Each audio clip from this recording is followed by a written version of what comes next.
That'll improve your fuel economy, but can you gain 3 laps that way? I don't think so, but we're gonna see what it looks like when we get down to the very end, you know. Boy, are they hoping for a caution flag, Ken. One more before this race is over. Oh, car in trouble. Here, got it. Spinning, crashing. That is the Trevor Boys car. In big trouble out of turn number 4. That's a hard way to get a caution. That was not the way that Richard Childers wanted it. He's moving around. He's just cut the switches off. He's coming out of the car after taking a ride like that, getting out that quickly.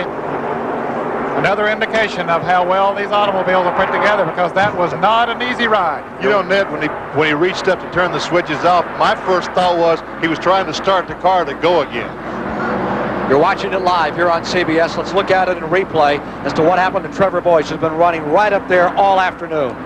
Okay, he gets hooked. It looked like that's Tommy Ellis' car right behind him, and they just touch enough, and it shoots his car down to the inside. The air gets underneath the car, flips it over backwards. It hits hard on the top, scoots up the end of pit road there on the top. It hits the grassed area, flips back over all the way over and back on the wheels and up on the side, and lands back on the wheels once again like a big bucking horse.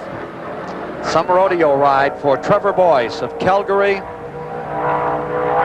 You know, as the rodeo performer would say, he chose a good steed for that performance there, I'll tell you. Stopping to tie his shoe. Let's take a look and replay. They're coming off of turn 4. It looks like he drifts out just a little bit, Ken.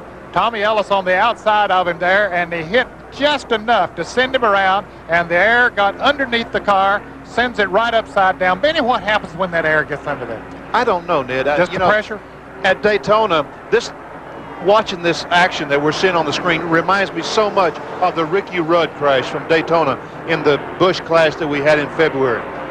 But, you know, and they paved that section down in Daytona because they felt like that the cars coming off the pavement onto the dirt made the car bounce and therefore got air under the cars.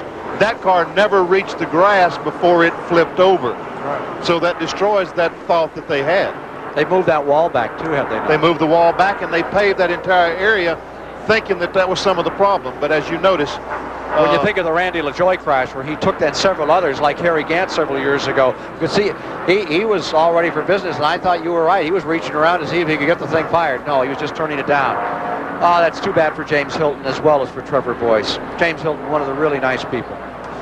Here they are again. As they come off of that turn, he went up into the groove there and just clipped the front bumper of Tommy Ellis's car number 4.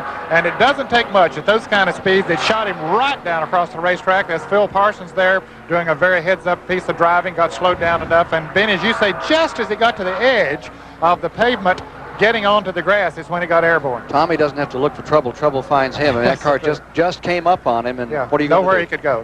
Nothing he could do because there was cars right on his bumper and in that heavy traffic. Too bad for a young fellow who had perhaps driven the best race of his career here today. Trevor Boys had stayed right up there in the thick of the battle all afternoon long, still in the lead lap.